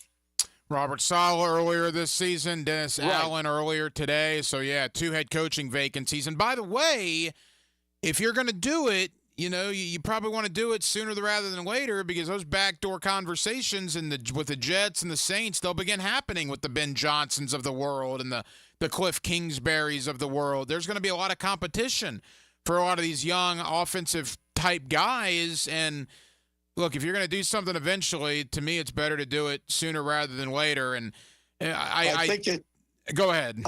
I don't mean to cut you off, but I think it's based on loyalty. Yeah, no, I agree.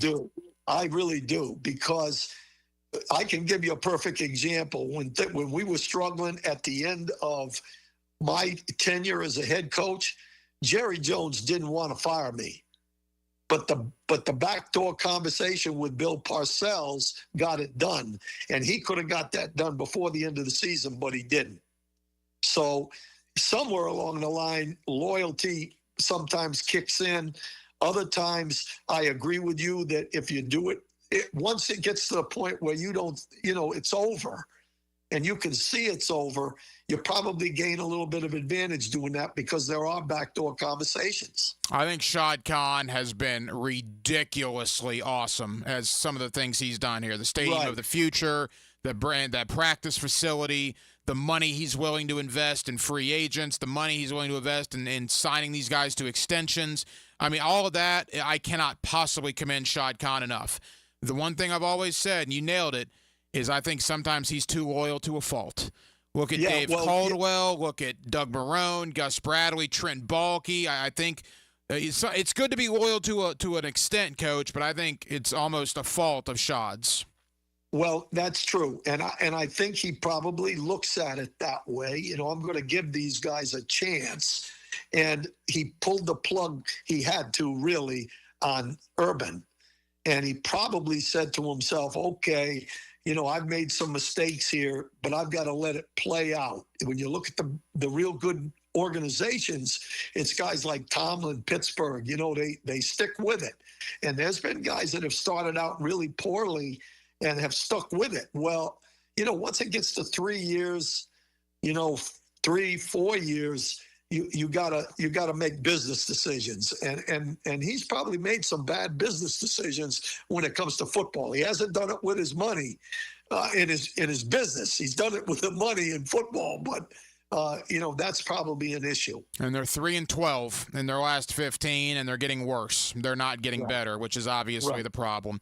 We're never worse when it comes to Dave Campo. It's always Monday Night Coaching with Campo here on Hacker After Dark. Coach, have a terrific week. I will see you at Island Girls Cigar Bar on Sunday, 2 hours after the Jaguars and the Vikings go final here for the 5th quarter. Thank you, my friend. You're welcome. I'm looking forward to it. You know, hopefully it'll be a win. It's getting increasingly difficult. Rick Ballou for Carlson Dental. You know, I've been telling you this for quite some time because it's true. I hate going to the dentist, or at least I used to hate going to the dentist. I had total anxiety, and then I tried sedation. Light sedation for cleaning and deep sedation as well for cavities and root canals. Folks, it's an incredible experience. So don't be nervous. Don't be scared. Go to CarlsonDentalGroup.com. That's CarlsonDentalGroup.com for all of your dental needs. When it comes to selling your home, it can be stressful. Take the stress out with my friends, Chad and Sandy Newman. Maybe you're worried you won't sell your home for the price you need. How's this for a guarantee? Chad and Sandy guarantee your home sold at an agreed-upon price and deadline, or they'll buy it. No required costly repairs. Pick your move date. There are no long-term contracts, and you can cancel at any time.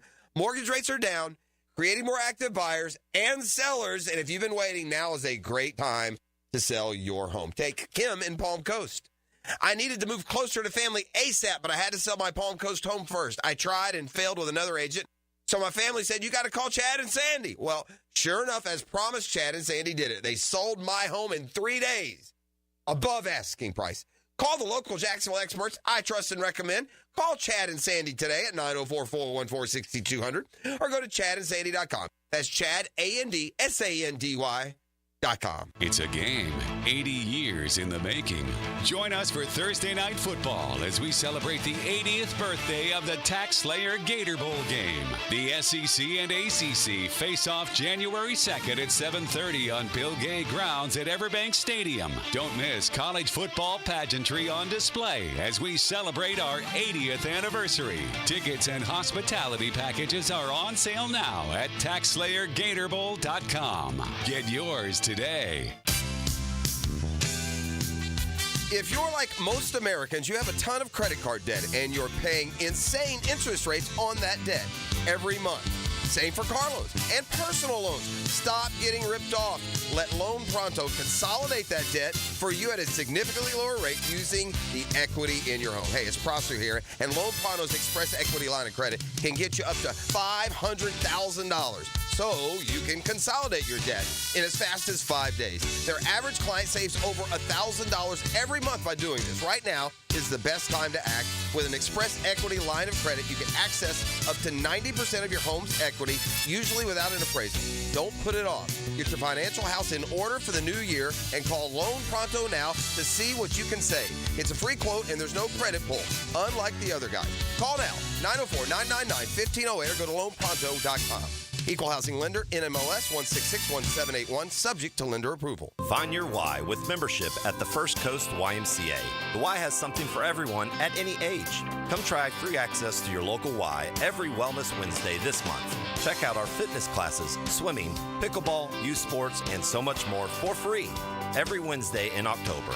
Plus, we'll waive the join fee when you become a member this month. Get active, Be social, live healthier, and discover all the benefits of YMCA membership at your local Y or visit fcymca.org. Navy Mutual was created by service members for service members, so we know what it means to serve. Our policies have no active duty service restrictions, so you can rest assured that you're covered no matter your duty station, home or abroad. To go even further, we promise that premiums will not be higher for those who serve in dangerous environments, including aviation, diving, or on deployments. Let us help you protect those you love the most. Learn more at NavyMutual.org. Hey everybody, Mike Dempsey here for Dandy Foods. Dandy subs and sandwiches. Look, we always want you to think about those great options as you're driving around Duval. But the beauty is, even as I'm dropping pounds, Dandy's got great options for me as well. Told you all about their protein packs, delicious salads that they have out there. They have fruit cups for on the go. You know what they have. Veggie snack trays. You can grab those on the go as well. Perfect, healthy snack. Dandy is the name to know when you're on the go. So stop into a Gate store anywhere around Duval and make yours a dandy. And do it today. 1010XL is presented by Farrah & Farrah, exclusive injury law firm of the Jacksonville Jaguars. Protecting you and your family. Call 396-5555. Jacksonville. Now, the cool down from the cool guys at Donovan Air Electric and Plumbing. Fast, reliable, and honest service since '87. And thank you to the head coach, Dave Campo. It's always Monday night coaching with Campo here on Hacker After Dark. As boy, what a season it's been. The Jaguars 2-7. 5 of those 7 losses by 5 points or less that were literally decided in the final minute of those games. We also talked a lot of college football tonight. Florida State 1-8. Florida 4-4 with just unbelievable injuries. If you combine the records of Florida, Florida State, and the Jaguars, you're talking 7 wins and 19 losses. It is absolutely unbelievable, the purgatory we find ourselves in here in North Florida, Northeast Florida, when it comes to the Seminoles, the Gators, and the Jaguars. It'll be a 2024 season that none of us will ever forget for all of the wrong reasons because of all the losses that have piled up. Well, that'll just about do it. It has been a very busy Monday night edition here of Hacker After Dark. We certainly appreciate you guys hanging out with us on 1010XL and on 92.5 FM. We have a ton of people to thank. Again, Dave Campo, always Monday night coaching with Campo here on Hacker After Dark. Always appreciate talking to the head coach as we reviewed the loss in Philadelphia yesterday and took a sneak peek ahead to Sunday to when the Minnesota Vikings roll into town. Thank you to Bill Bender of the Sporting News for joining us here on Hacker After Dark, as well as we recapped Georgia's victory over Florida. We previewed Florida, Texas, Georgia, Ole Miss, and also looked at both Miami and Florida State. How about Florida State? I believe I read a 26.5 point underdog as they go to South Bend on Saturday to take on Notre Dame from 13-0 11 months ago to a 26-point underdog now. Just a unbelievable fall from grace in the college football world for the Seminoles. And back in hour number 1, my buddy Brian Sexton, Jaguars.com. As again, we put a deep dive on Doug Peterson, Trent Baalke, Trevor Lawrence, and exactly what has gone wrong with this 2024 Jacksonville Jaguar football team.